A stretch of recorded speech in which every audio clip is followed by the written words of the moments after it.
Hi there, my lovely friends. Every few months, there seems to be another course, another webinar, another very confident person, particularly online, telling writers that the secret to success is this: just write to market trends, find out what's hot, write that, publish it fast, and watch that money roll in. And on the surface, that sounds really logical. If readers are buying a particular type of story, we can all remember when the vampire craze was in, for example, then surely the smart thing to do is to give them more of that story, right? But there are so many layers of context that gets left out of that conversation. And that's what I want to talk about today. Because writing to trend is not the same as building a sustainable writing career.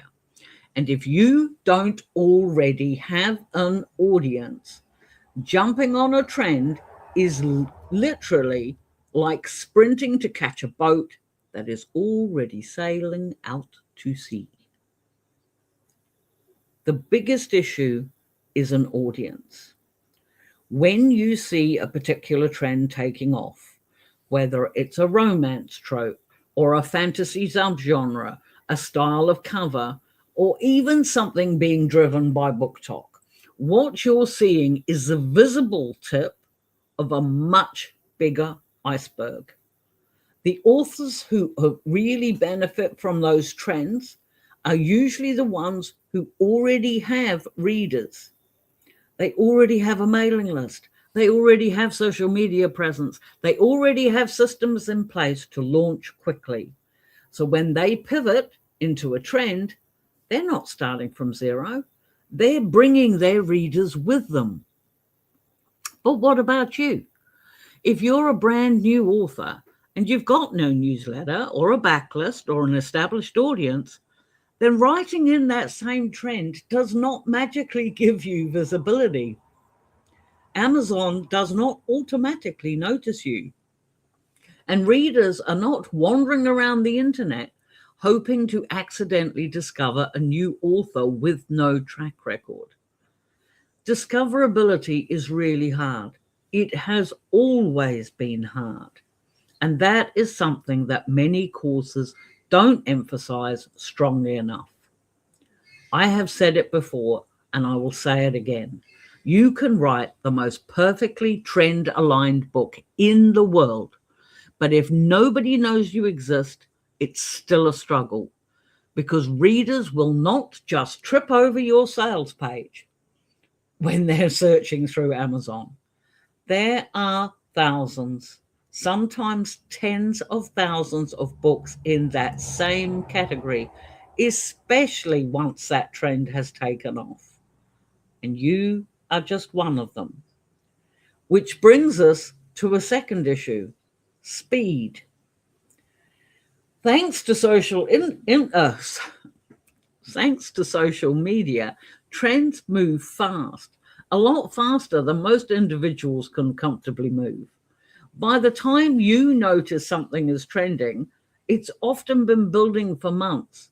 And the early adopters are already several books deep in that particular genre. They may have spotted reader appetite early, or they might have the skills, systems, or whatever, their audience, but they are ready to go. If you decide to jump in at that point that you see something, you still have to outline, draft, revise, edit, format, get a cover, upload it, and market it. Even if you're quick, that still takes time. And by the time your book is ready, that trend may already be cooling. Now, I know there will be people out there who will say, probably not in my audience, but you never know, just use AI and speed it all up. Plot fast, draft fast, get it out there. And this is where a lot of these courses are coming from.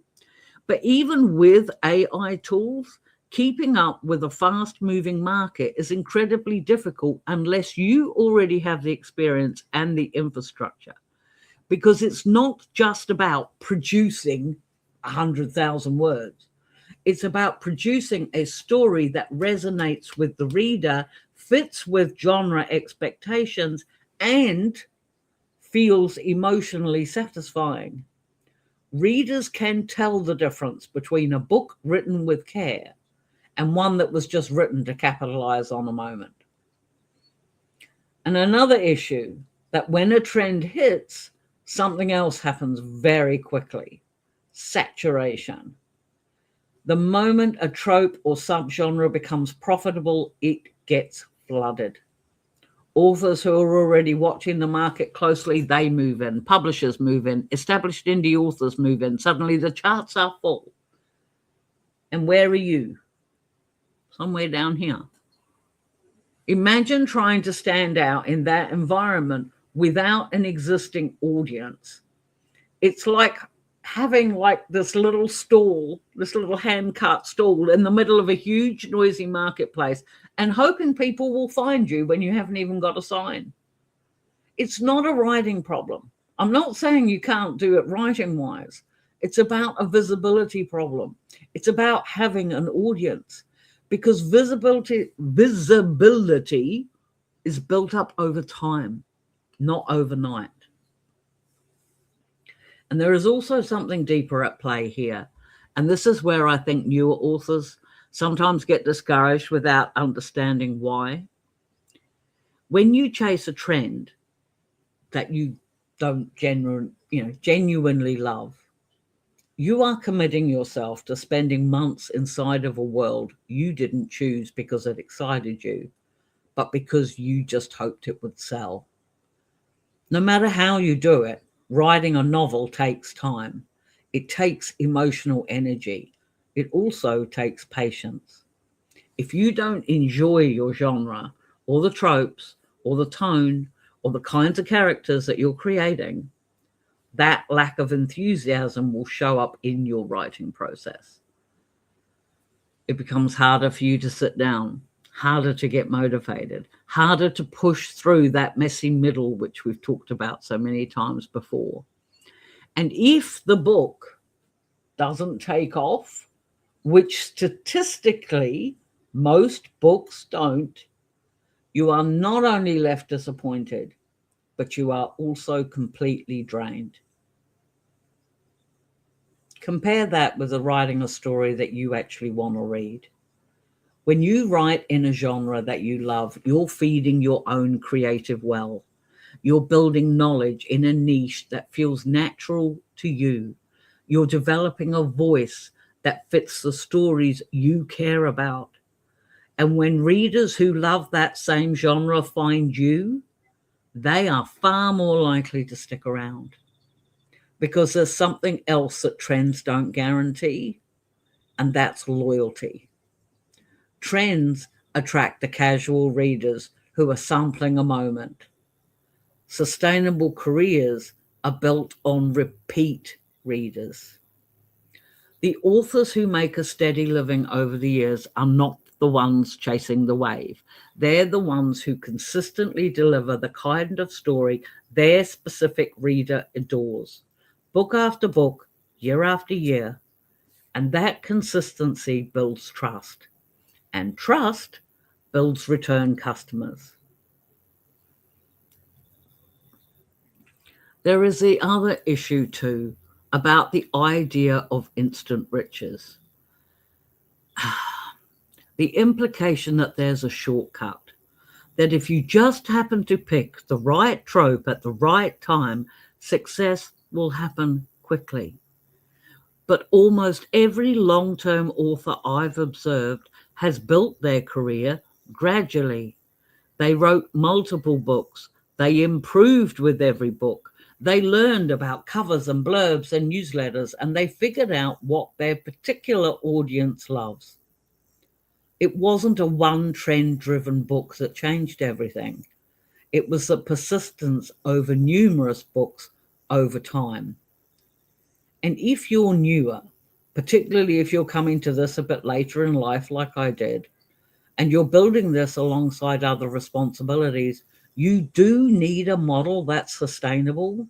You need something that you can enjoy 5 books in, 10 books in, 100 books in. If you build your career on chasing whatever's currently hot, you will always feel slightly behind. You will always feel rushed, and you'll always be scanning the horizon for the next shift. And can you imagine how exhausting that will be? But if you build your career around stories you truly enjoy writing in a genre that feels like home to you, you are creating something steadier, and you start attracting readers who love what you love. And then you develop depth rather than being constantly scrambling for that boat that's already gone. Now, it doesn't mean you ignore the market entirely. That wouldn't be a sensible thing to do. You do need to understand your genre expectations. I had a case a while ago where I wrote an expansion on a book where the first 15,000 words had been written in an anthology published in 2015. And I was really surprised when I went back to expand that story because one of my wonderful readers remembered it.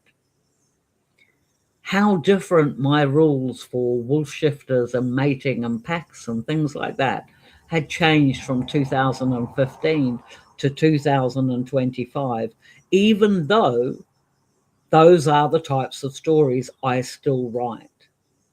But they had changed, and I actually put in an author note about it in the beginning of that book. I think that was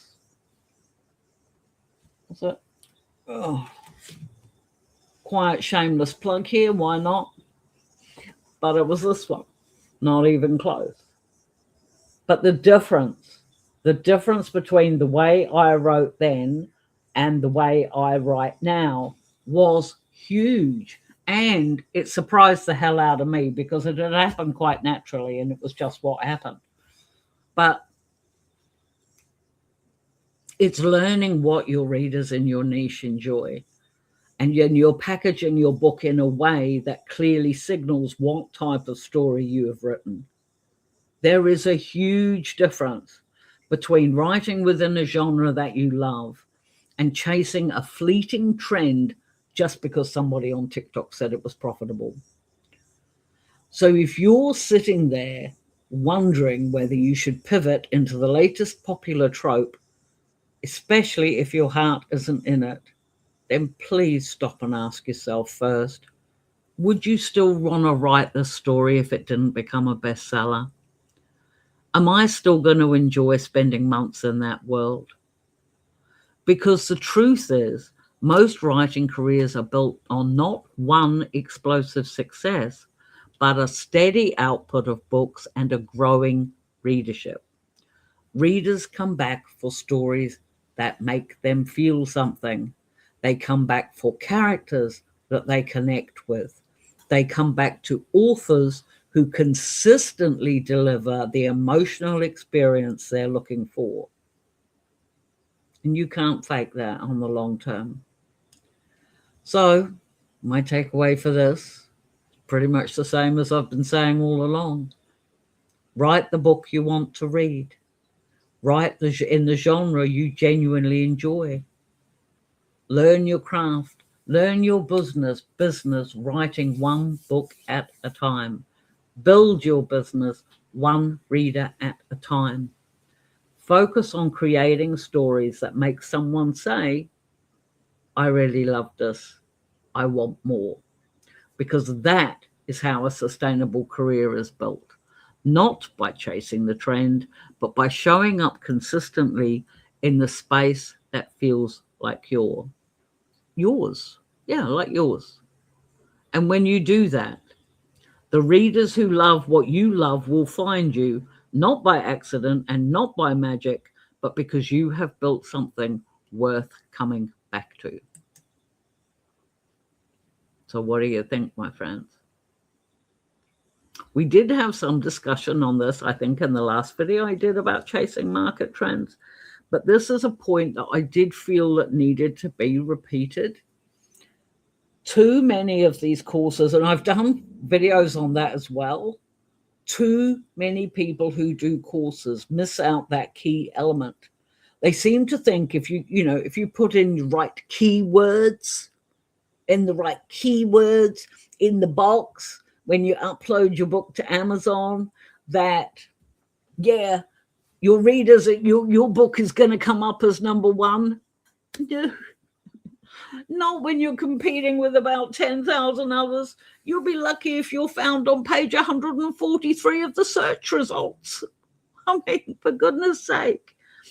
But people seem to miss that. And the people who miss that are the get rich quick crowd.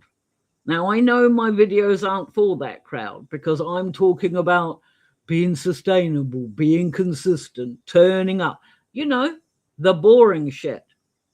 The boring shit that has allowed me to live a comfortable lifestyle for 12 years purely on my income from my stories. That's what I want to see you guys doing. That's what I hope for you. And chasing a trend without an audience, particularly an invested audience in that particular trend or genre, is totally ridiculous. It really is. Because it doesn't provide any continuity for your readers. And that's why your readers keep coming back, because you keep writing the same sorts of stories. But that's just my opinion, like most of my videos are. What do you think? Am I wrong? Let me know in the comments below. What's your experience with this? Have you tried writing to trend?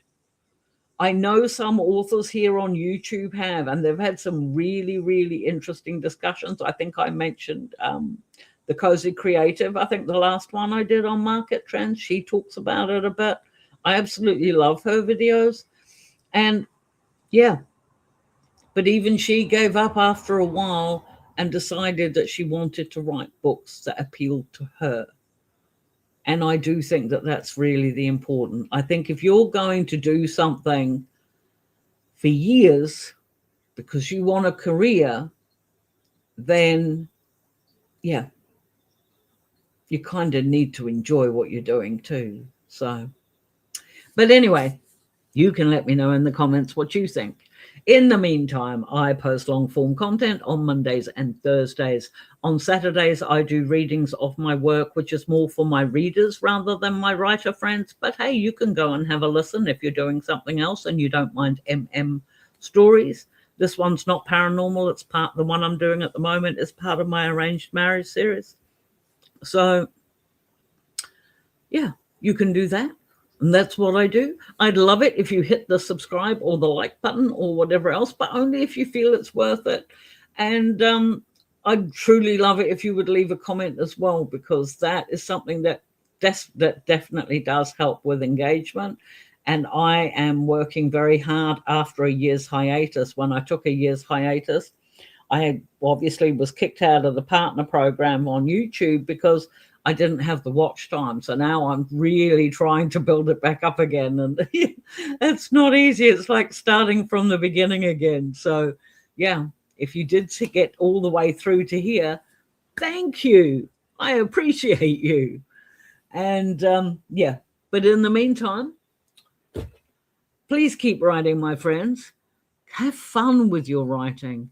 And most of all, write the book you want to read. And in the meantime, I will catch you next time. And till then, bye.